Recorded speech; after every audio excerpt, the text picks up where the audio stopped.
बच्चों लोग आज के क्लास में सीखने वाले हैं बेसिक्स ऑफ ऑर्गेनिक केमिस्ट्री।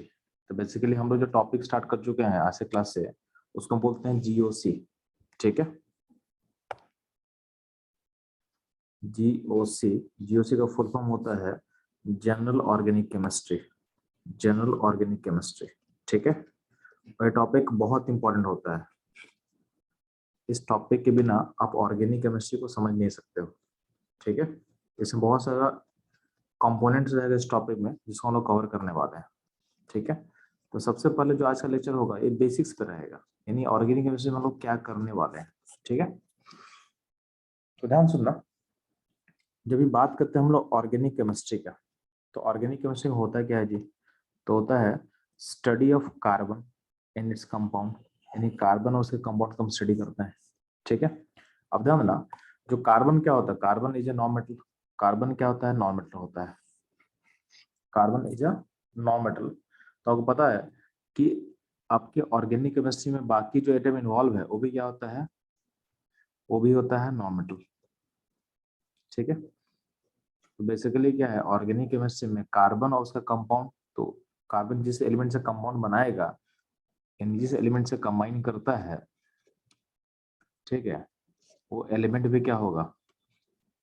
वो भी एलिमेंट क्या होता है? नॉन मेटल होता है। ठीक है, तो आप पढ़े हो कि जब भी नॉन मेटल कंबाइन करता है तो कैसा बॉन्ड बनता है जी? तो आप पढ़ चुके हो क्लास 10 में कि जब भी नॉन मेटल बॉन्ड बनाया तो बनाता है कैसा बॉन्ड है? तो बनाता है कोवलेंट बॉन्ड। ठीक है, बनाता है कोवलेंट बॉन्ड। ठीक, अब ध्यान देंगे। तो बेसिकली क्या है कि हम पूरे ऑर्गेनिक केमिस्ट्री में कोवलेंट बॉन्ड का स्टडी करने वाले हैं। पूरे ऑर्गेनिक केमिस्ट्री में हम स्टडी करने वाले हैं कोवलेंट बॉन्ड का। बात समझ में आया? तो आपको कोवलेंट बॉन्ड का फॉर्मेशन क्लियर होना चाहिए। आपका कोवलेंट बॉन्ड का फॉर्मेशन जो है आपको क्लियर होना चाहिए। ठीक, ये ध्यान देना। तो ध्यान सुनना, जैसे हम बात करते हैं कि दो एलिमेंट है, ठीक है, तो हम प्रोसीड कर चुके हैं कोवलेंट बॉन्ड के फॉर्मेशन पे। ठीक है, कोवलेंट बॉन्ड के फॉर्मेशन पे अब ध्यान देंगे कि अगर आपको दो एलिमेंट है ए और बी, तो आप ध्यान सुनना, जब भी ए और बी अगर कोवलेंट बॉन्ड बनाता है तो आपको पता होना चाहिए कि उसमें आपका जो इलेक्ट्रॉन है शेयर होकर बनता है। ठीक है, तो ड्यूरिंग कोवलेंट बॉन्ड फॉर्मेशन आपको पता है कि इलेक्ट्रॉन इलेक्ट्रॉन का शेयरिंग ऑकर करता है। इलेक्ट्रॉन का शेयरिंग ऑकर करता है। ठीक है, इलेक्ट्रॉन का शेयरिंग क्या हो चलो? शेयरिंग ऑकर करेगा। ठीक, तो ध्यान देना, एक इंपॉर्टेंट पॉइंट ध्यान सुनना कि आपके पास इलेक्ट्रॉन कहाँ होता है? तो इलेक्ट्रॉन होता है ऑर्बिटल में। कहाँ होता है चलो? इलेक्ट्रॉन ऑक्यूपाई करता है ऑर्बिटल्स को। एटम में ऑर्बिटल्स होंगे, वहां पर इलेक्ट्रॉन्स होते हैं। ठीक है, तो ऑर्बिटल को मैं दिखाऊं अगर इस तरीके से, तो ऑर्बिटल में ध्यान देना, ऑर्बिटल खाली हो सकता है, या ऑर्बिटल में एक इलेक्ट्रॉन होता है, या ऑर्बिटल में दो इलेक्ट्रॉन पॉसिबल है। ठीक है, क्योंकि ऑर्बिटल का मैक्सिमम इलेक्ट्रॉनिक कैपेसिटी कितना होता है? ऑर्बिटल का मैक्सिमम इलेक्ट्रॉनिक कैपेसिटी होता है 2। ठीक है, ऑर्बिटल का मैक्सिमम कैपेसिटी होता है 2। तो आपके ऑर्बिटल में या तो एक खाली होगा, या तो उसमें एक इलेक्ट्रॉन होगा, या दो इलेक्ट्रॉन होगा। इसको मैं से दिखाते हैं। तो जो ऑर्बिटल खाली होता है उसको बोलते हैं वैकेंट ऑर्बिटल। क्या बोलते हैं चलो? उसको बोलते हैं लोग वैकेंट ऑर्बिटल।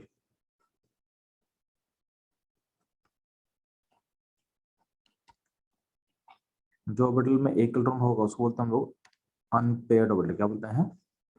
इसको बोलते हैं हम लोग अनपेयर्ड ऑर्बिटल। ठीक है, और जो ऑर्बिटल में दो इलेक्ट्रॉन होगा उसको बोलते हैं हम लोग पेयर्ड ऑर्बिटल। क्या बोलते हैं? Paired orbital. ठीक है, तो वैकेंट क्लियर, आपको वैकेंट समझ में आ चुका है। अनपेयर्ड मतलब जहाँ पे ऑर्बिटल में सिंगल इलेक्ट्रॉन होगा उसको बोलते हैं अनपेयर्ड, और जिस ऑर्बिटल में दो इलेक्ट्रॉन होगा उसको बोलते हैं हम बोलते हैं पेयर्ड ऑर्बिटल। ठीक है, तो ध्यान ना, जब भी हम कोवलेंट बॉन्ड फॉर्म करते हैं यहाँ पे दो एग्जांपल दिया हुआ है। दो एग्जांपल क्या दिया हुआ है? तो आपके पास ए और बी का एग्जांपल दिया हुआ है। ठीक है, तो यहाँ पे आपके पास एलिमेंट है, एक ए है एक बी है।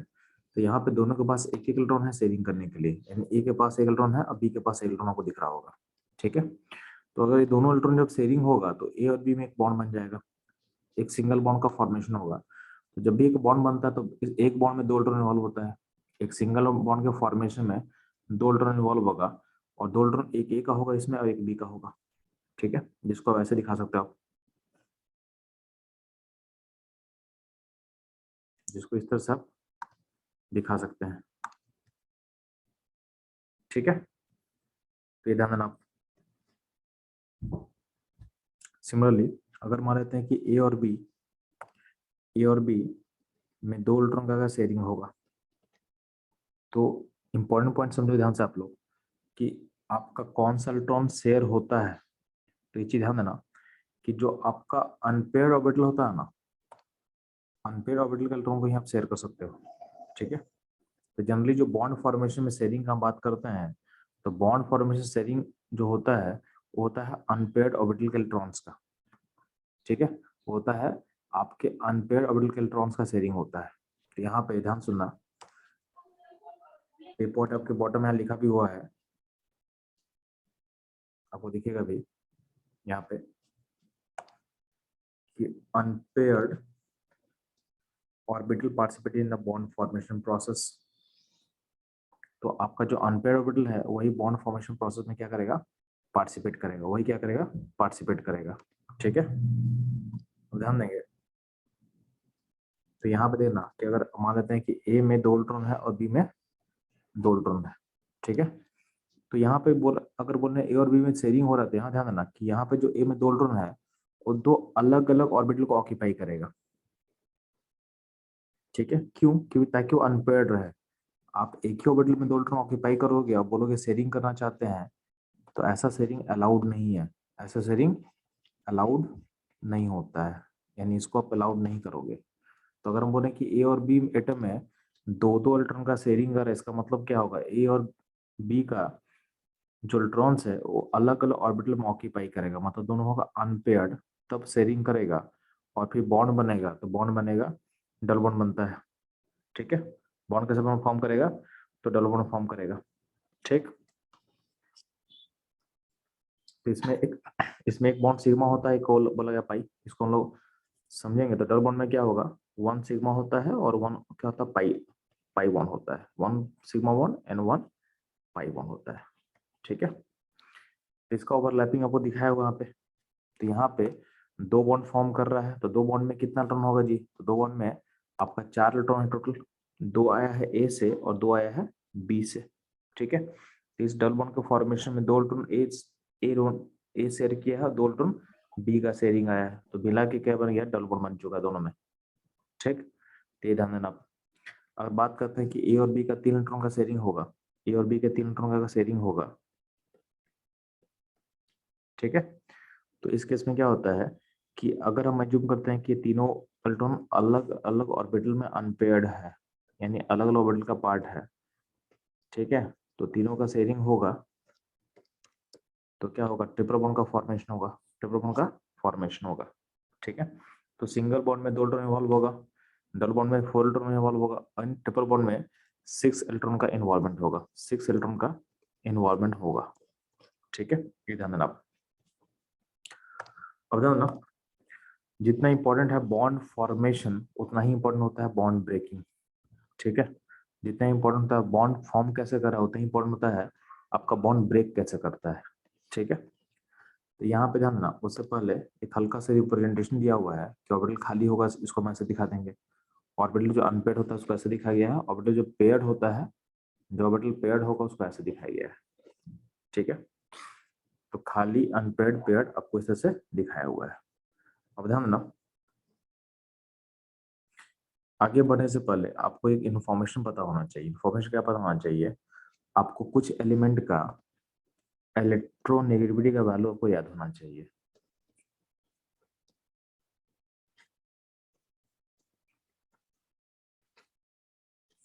ठीक है। तो कुछ एलिमेंट का इलेक्ट्रोनेगेटिविटी का वैल्यू जो आपको दिया हुआ है, तो ध्यान देना, आपका लिथियम का जो सीरीज है, सेकेंड पीरियड है, तो लिथियम के सीरीज का जो एलिमेंट्स है उसका इलेक्ट्रोनेगेटिविटी ऊपर में लिखा हुआ है। तो इसे याद करना बहुत आसान है, बहुत आसान कैसे बोलेंगे हम बोल रहे हैं लिथियम का 1 से स्टार्ट करना, लिथियम का जो इलेक्ट्रोनेगेटिविटी है उसको आप 1 से स्टार्ट करोगे, ठीक है। तो लिथियम का वैल्यू को आप 1 बोल देना, ठीक। तो लिथियम का वैल्यू हो गया 1, और यहाँ से 0.5 बढ़ाते जाओ, 0.5 का इंक्रीमेंट करते चले जाना। तो 0.5 बढ़ेगा बढ़ेगा बढ़ेगा, तो देखो बाकी वैल्यूज अपने आप आपको मिलते चला जाएगा। यानी लिथियम का 1 होगा, बेरिलियम का होता है 1.5, ठीक है। बोरोन का होता है 2.5 कार्बन, नाइट्रोजन 3, ऑक्सीजन 3.5 और फ्लोरीन होता है 4, ठीक है। ये आपको याद होना चाहिए। तो ये हो गया सेकेंड पीरियड के एलिमेंट का इलेक्ट्रोनेगेटिविटी का वैल्यूज, ठीक। सिमिलरली हम बात कर रहे हैं आपके पास यहाँ पे जो वैल्यूज है, ये है आपका थर्ड पीरियड। तो थर्ड पीरियड के एलिमेंट्स का जो इलेक्ट्रोनेगेटिविटी होगा उसका वैल्यूज को याद कैसे करना, आपको बहुत सिंपल सा चीज है। सोडियम को स्टार्ट करना 0.9 से और 0.3 का इंक्रीमेंट करना, 0.3 बढ़ाते जाना, ज्यादा नहीं, क्या बढ़ाना आपको 0.3 बढ़ाना है। तो मैग्नीशियम हो जाएगा 1.2, अल्युमिनियम हो जाएगा 1.5, ठीक है, सिलिकॉन हो जाएगा 1.8, ठीक है, फॉस्फोरस हो जाएगा 2.1, सल्फर हो जाएगा। अब देखो यहाँ तक तो हम 0.3 बढ़ाते गए हैं, आपको बस यहाँ पे कोशिश रहना है, फॉस्फोरस से जब सल्फर मूव करते हो ना तो 0.4 बढ़ाना। जब फॉस्फोरस आप मूव करते हो सल्फर पे तो आप इंक्रीमेंट करना, आपको 0.4 का इंक्रीमेंट करना है। और जब सल्फर से मूव करेंगे क्लोरीन पे तो इंक्रीमेंट करना है 0.5 का। कितने का? 0.5 का। तो आपको वैल्यू सारा मिल जाएगा। तो सोडियम का वैल्यू होता है 2.9, magnesium 1.2, aluminium 1.5, silicon 1.8, phosphorus 2.1, sulphur 2.5 and chlorine 3। Actually क्या होता है ना, क्लोरीन का जो वैल्यू होता है वो नियर अबाउट होता है 3.2। एनसीईआरटी के अकॉर्डिंग जो डेटा मेरे पास एनसीईआरटी में मैं देखूंगा, आपको दिखाऊंगा भी, वो 3.2 के आसपास होता है, ठीक है। तो ये भी थोड़ा आपको ध्यान देना, इसको भी थोड़ा सा आपको ध्यान देना है, ठीक है। तो हम लोग क्या है, हम लोग सेकंड पीरियड का एलिमेंट का इलेक्ट्रोनेगेटिविटी हम लोग पता चल चुका है, और हम लोग पता चल चुका है किसका, थर्ड पीरियड का। इसमें कुछ पॉइंट मैं ऐड कर रहा हूँ। ऐड क्या कर रहा हूँ, जो हाइड्रोजन होता है, हाइड्रोजन का इलेक्ट्रोनेगेटिविटी 2.1 होता है। एच का डाटा को आप ऐड कर लेना, ठीक है, कि हाइड्रोजन का जो इलेक्ट्रोनेगेटिविटी होता है 2.1 होता है। कभी कभी हाइड्रोजन का वैल्यूज आपको यूज करना पड़ सकता है, ठीक है, ये ध्यान देंगे आप लोग। ये हो गया आपका जो इम्पोर्टेंट एलिमेंट का इलेक्ट्रोनेगेटिविटी का वैल्यू समझ में आ गया आपको। अगला पॉइंट आपको है, आपको बताना है इनका ऑर्डर ऑफ इलेक्ट्रोनेगेटिविटी क्या होगा। तो हमको देखो वैल्यूज हमको याद रहेगा नहीं रहेगा, तो आपको ऐसे आसान तरीके से मैं समझा चुका हूँ कि वैल्यूज आपको याद कैसे करना है। कभी कभी क्या है, मेरे को बस ये पता होना चाहिए कि कौन आगे आएगा कौन पीछे आएगा, मतलब मेरे को इंटरेस्ट है ऑर्डर में, मेरे को इंटरेस्ट है ऑर्डर में। तो ऑर्डर कैसे याद करेंगे जी, अगर आपको ऑर्डर में इंटरेस्ट है तो ऑर्डर कैसे याद करेंगे, ठीक है। तो ध्यान सुनना,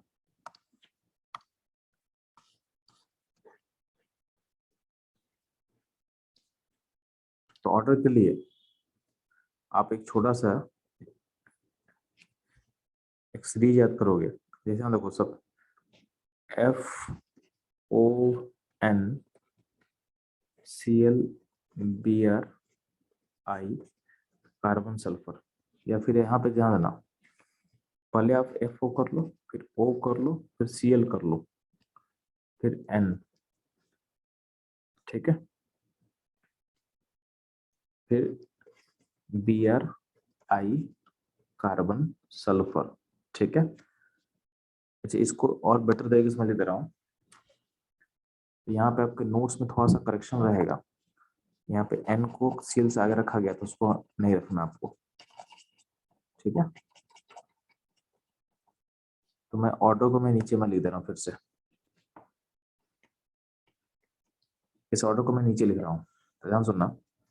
सबसे हाईएस्ट अल्टरनेटिव होता है एलिमेंट होता है आपके पास, क्लोरीन होता है, F होता है, ठीक है, यानी F सबसे हाईएस्ट होगा, फिर होगा O, फिर होगा Cl, फिर होगा नाइट्रोजन, ठीक है, फिर होगा ब्रोमीन, आयोडीन, कार्बन, सल्फर, फिर होता है PHB, PHB, phosphorus, hydrogen and boron.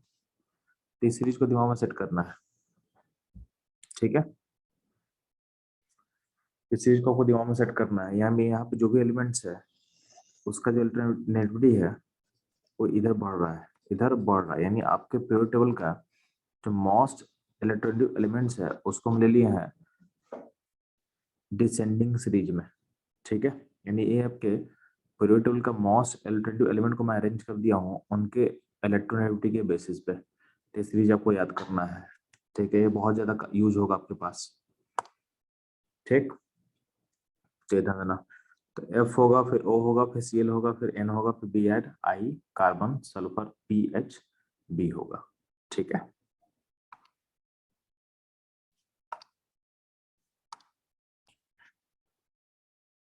बच्चों लोग इस सीरीज में मैं कुछ वैल्यू जो है वो इंपॉर्टेंट से मिली दे रहा हूँ। तो फ्लोरीन का जो वैल्यू होता है वो होता है 4, ऑक्सीजन का होता है 3.5, क्लोरीन का जो वैल्यू होता है 3.2 के अराउंड होता है नियर अबाउट, और नाइट्रोजन होता है 3।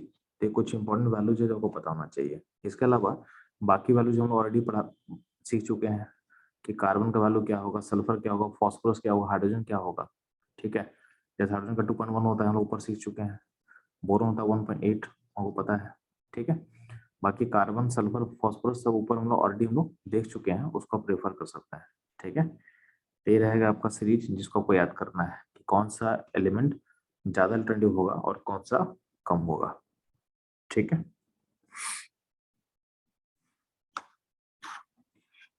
अब ध्यान देना, तो हम लोग बात कर चुके हैं कि बॉन्ड फॉर्मेशन का प्रोसेस को क्लियर हो चुका है कि बॉन्ड कैसे बनता है, ठीक है। तो बॉन्ड फॉर्मेशन आपको क्लियर हो चुका है, बॉन्ड फॉर्मेशन आपको क्लियर हो चुका है। तो हम लोग क्या सीखे थे कि अगर एक एलिमेंट हम ए मानते हैं और एक एलिमेंट बी है जो इसका दो, जिसके पास एक एक अनपेल्ट्रॉन है, तो दोनों आपस में शेयर करके एक बॉन्ड बना लेगा, ठीक है। जितना इंपॉर्टेंट है बॉन्ड बनाना उतना ही इंपॉर्टेंट आपके लिए है बॉन्ड तोड़ना, कि बॉन्ड टूटता कैसे है। जितना बॉन्ड इंपॉर्टेंट आपके लिए बॉन्ड बनाना उतना ही इंपॉर्टेंट आपके लिए बॉन्ड ब्रेक करना, ठीक है। तो इस ए बी का सिचुएशन देखोगे तो ए बी में क्या होता है, ए बी में यानी एलिमेंट ए और एलिमेंट बी दोनों अपना इलेक्ट्रॉन शेयरिंग करके क्या है, एक बॉन्ड बनाया हुआ है, एक बॉन्ड बनाया हुआ है। तो शेयरिंग पोजीशन ऐसा कुछ होगा, ठीक है। अब क्या है कि बॉन्ड दो तरीके से ब्रेक कर सकते हो। बॉन्ड ब्रेकिंग दो तरीके का होता है, एक होता है होमोलाइटिक और एक होता है हेट्रोलाइटिक, एक होता है हेट्रोलाइटिक, ठीक है। बिगिनिंग में जब बॉन्ड फॉर्म हो रहा था तो एटम ए न्यूट्रल था, एटम बी न्यूट्रल था, दोनों क्या थे, न्यूट्रल है, दोनों क्या है, न्यूट्रल है, ठीक है।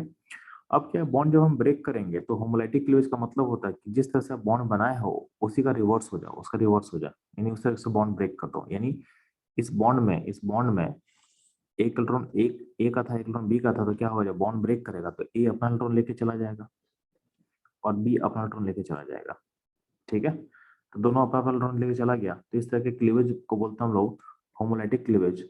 और इस तरह क्लीवेज के बाद जो स्पीसीज प्रोड्यूस होता है, यानी जो इसको जो स्पीसीज प्रोड्यूस हुआ उसको हम बोलते हैं रेडिकल्स। क्या बोलते हैं, रेडिकल्स। तो रेडिकल्स बेसिकली क्या होता है, radicals are neutral species having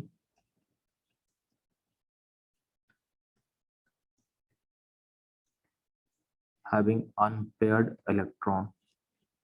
The radicals are neutral species having unpaired electron, जहां पे इलेक्ट्रॉन क्या होगा, अनपेयर्ड होगा, ठीक है। और रेडिकल का ऑक्टेट पूरा नहीं होता है, octet is not complete, octet is not complete। तो octet complete नहीं होता क्या होगा, तो रेडिकल्स आर रिएक्टिव। रिएक्टिव मतलब रिएक्ट करना चाहता है, ठीक है। इधर देना, तो रेडिकल्स आर न्यूट्रल स्पीसीज जिसके पास अनपेल्ड इलेक्ट्रॉन होगा और जिसका ऑक्टेट पूरा नहीं होगा, ऑक्टेट पूरा नहीं होगा, ठीक है। हेंस क्या हो, रेडिकल क्या होगा, रिएक्टिव होगा, रेडिकल्स आर रिएक्टिव। तो आपको होमोलाइटिक क्लीवेज समझ में आ गया।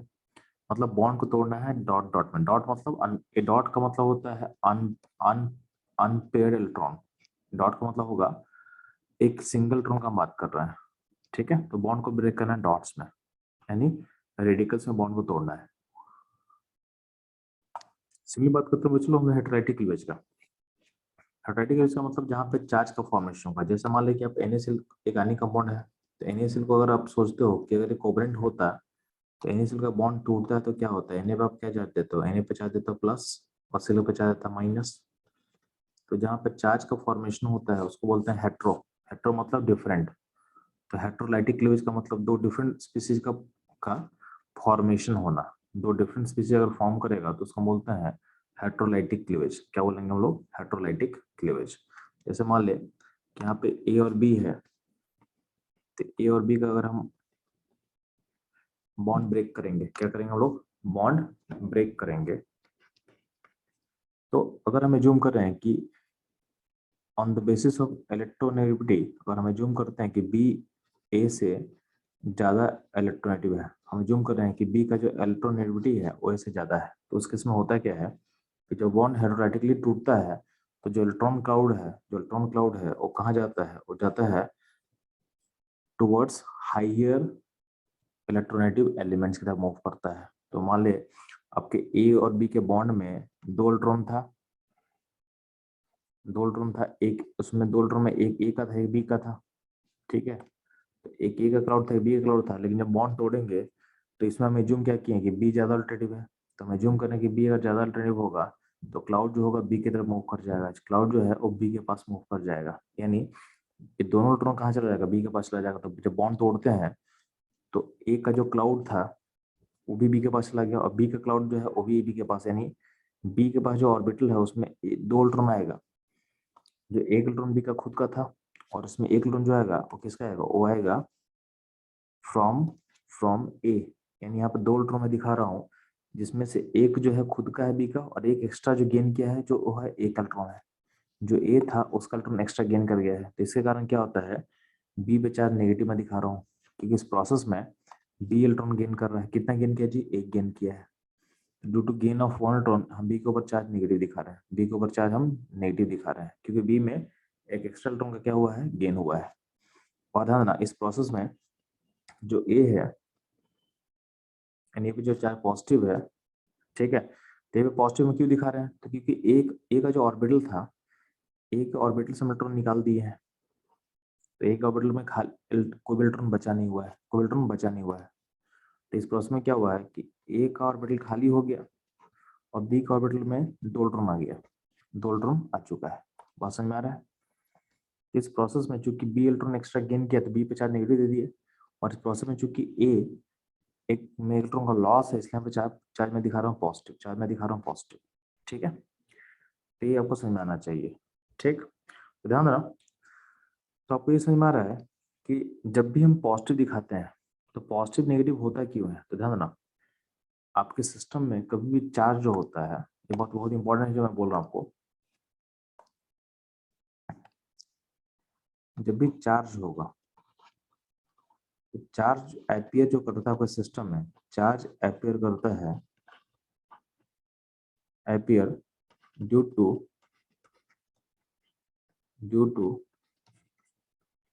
imbalance of proton and electron. P मतलब प्रोटॉन और ई मतलब इलेक्ट्रॉन।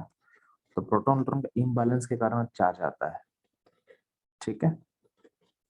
तो अगर ध्यान देना सिस्टम और क्या होगा, सिस्टम अगर न्यूट्रल होगा तो न्यूट्रल सिस्टम का मतलब होता है कि जो प्रोटॉन और इलेक्ट्रॉन क्या है, दोनों आपस में बराबर है, ठीक है। अगर सिस्टम में चाहे पॉजिटिव आ रहा है, पॉजिटिव का मतलब क्या है कि सिस्टम का जो इलेक्ट्रॉन है और प्रोटॉन है, तो इलेक्ट्रॉन प्रोटॉन में किसका नंबर बड़ा हो गया, तो प्रोटॉन का नंबर बड़ा हो चुका है। यानी प्रोटॉन का नंबर इलेक्ट्रॉन से क्या जाता है, जितना पॉजिटिव ज्यादा होगा उतना प्रोटॉन ज्यादा होगा। आपको पता होना चाहिए प्रोटॉन कहाँ रहता है, प्रोटॉन रहता है न्यूक्लियस में। तो प्रोटॉन न्यूक्लियस में होता है तो न्यूक्लियस को हम डिस्टर्ब नहीं कर सकते हैं क्योंकि न्यूक्लियस बहुत छोटा होता है, वहां पर मेरा कोई रीच तो है नहीं। तो प्रोटॉन ऑक्यूपाई करता है न्यूक्लियस को, तो न्यूक्लियस में हम यानी हम सिस्टम के प्रोटॉन को डिस्टर्ब नहीं कर सकते हैं बाहर से, ठीक है। हम बस इलेक्ट्रॉन को निकाल सकते हैं या तो उसमें डाल सकते हैं। तो अगर कोई चार्ज पॉजिटिव आ रहा है मतलब इलेक्ट्रॉन कम हो रहा है, तो बिगिनिंग में सिस्टम न्यूट्रल था क्योंकि दोनों में बराबर था, तो कहीं नहीं, ये पॉजिटिव का मतलब होगा सिस्टम से इलेक्ट्रॉन का लॉस हुआ है, इलेक्ट्रॉन का लॉस हुआ है। तो लॉस हुआ है तो शुरू में सिस्टम न्यूट्रल होगा और लॉस होगा तो पॉजिटिव होगा क्योंकि उसके बाद क्या होगा, इलेक्ट्रॉन का नंबर प्रोटॉन से क्या होगा, डिक्रीज कर जाएगा, ठीक है। तो इस तरह से आपका चार्ज पॉजिटिव क्रिएट होता है। चार्ज नेगेटिव तो क्रिएट होगा जी, चार्ज नेगेटिव तो क्रिएट होता है जब सिस्टम में इलेक्ट्रॉन का नंबर प्रोटॉन से ज्यादा हो जाए, और ये कब होगा, जब हम सिस्टम में इलेक्ट्रॉन बाहर से देंगे, यानी इस केस में क्या होता है, इलेक्ट्रॉन का गेन होता है। तो नेगेटिव मतलब इलेक्ट्रॉन का गेन हो रहा है, पॉजिटिव मतलब क्या हो रहा है, उनका लॉस होगा। ठीक है, तो ये चार्ज अपीयर होने का फंडामेंटल रीजन ये होता है due to imbalance in number of proton and electron. जितना इम्बैलेंस ज्यादा होगा उतना ही चार्ज ज्यादा आएगा, उतना ही चार्ज क्या होगा, ज्यादा आएगा। ठीक है, तो ध्यान देना। तो यहाँ पे हम एक्स्ट्रा चीज को सीख चुके हैं, क्या सीख चुके हैं कि जब भी पॉजिटिव होता है, जब भी पॉजिटिव होता है, जब भी पॉजिटिव होता है, तो जनरली क्या होता है कि पॉजिटिव का मतलब होता है ऑर्बिटल खाली है, ऑर्बिटल खाली है। ठीक है, यानी पॉजिटिव को कभी हम मैक्सिमम टाइम दिखाएंगे कि ऑर्बिटल खाली है। ठीक है, और जब भी नेगेटिव हुआ तो नेगेटिव हम रिप्रेजेंट कर सकते हैं एक लोन पेयर से, चार्ज दिखाएंगे और एक लोन पेयर दिखा देंगे। यानी नेगेटिव बेसिकली रिप्रेजेंट करता है एक लोन पेयर को। इस लोन पेयर में दोनों दोनों इलेक्ट्रॉन बी का नहीं है, इसमें से एक इलेक्ट्रॉन बी का है, और यानी और एक एक्स्ट्रा आया, एक एक्स्ट्रा आया है जो कि ए का था। ठीक है, तो अल्टीमेटली नेगेटिव का मतलब लोन पेयर तो दिखा रहे हैं हम, नेगेटिव का मतलब लोन पेयर दिखा रहे हैं, बट इसमें दो जो इलेक्ट्रॉन मैं दिखा रहा हूँ दोनों दोनों बाहर से नहीं आया है, इसमें एक ही बाहर से आया है। यानी अल्टीमेटली इसमें जो एक्सेस इलेक्ट्रॉन है वो एक ही है, दो इलेक्ट्रॉन एक्सेस मत बोल देना। ठीक है, इसमें जो एक्सेस इलेक्ट्रॉन रहेगा वो एक ही होगा, क्या होगा, वो एक ही होगा। ठीक है, तो ये ध्यान देना कि जब भी पॉजिटिव होगा उसको दिखाएंगे वैक्यूम ऑर्बिटल से, और जब भी नेगेटिव होगा उसको दिखाएंगे लोन पेयर से। तो जनरली होता है। ठीक है, तो जनरली हम ऐसा करते हैं, केमिस्ट्री में हमेशा जनरली होता है, क्योंकि केमिस्ट्री में कहीं ना कहीं उसका एक्सेप्शन एग्जिस्ट करता है। ठीक है, तो जनरली आप क्या करोगे, पॉजिटिव को दिखाओगे वैक्यूम ऑर्बिटल से और नेगेटिव को दिखाओगे लोन पेयर से। बट कभी कभी क्या होगा, इसका वायलेशन पॉसिबल है, जो कि हम जिसको हम लोग आगे देखेंगे, जिसको हम लोग आगे देखेंगे। ठीक है, बाकी जो नेक्स्ट डिस्कस किया हुआ है, ये डिस्कस किया हुआ कि चार्ज कैसे आता है सिस्टम पे, तो हम ऑलरेडी हम बता चुके हैं कि चार्ज आता है due to imbalance of number proton and electron. इसको हम ऑलरेडी डिस्कस कर चुके हैं कि प्रोटॉन इलेक्ट्रॉन का नंबर अगर में डिफरेंस होगा तो चार्ज आएगा, तो चार्ज आपका आएगा। ठीक है, तो पॉजिटिव कब आता है, नेगेटिव कब आता है, न्यूट्रल कब होता है, हम ऑलरेडी सीख चुके हैं, ऑलरेडी हम लोग सीख चुके हैं। ठीक है, ये ध्यान देना आप लोग।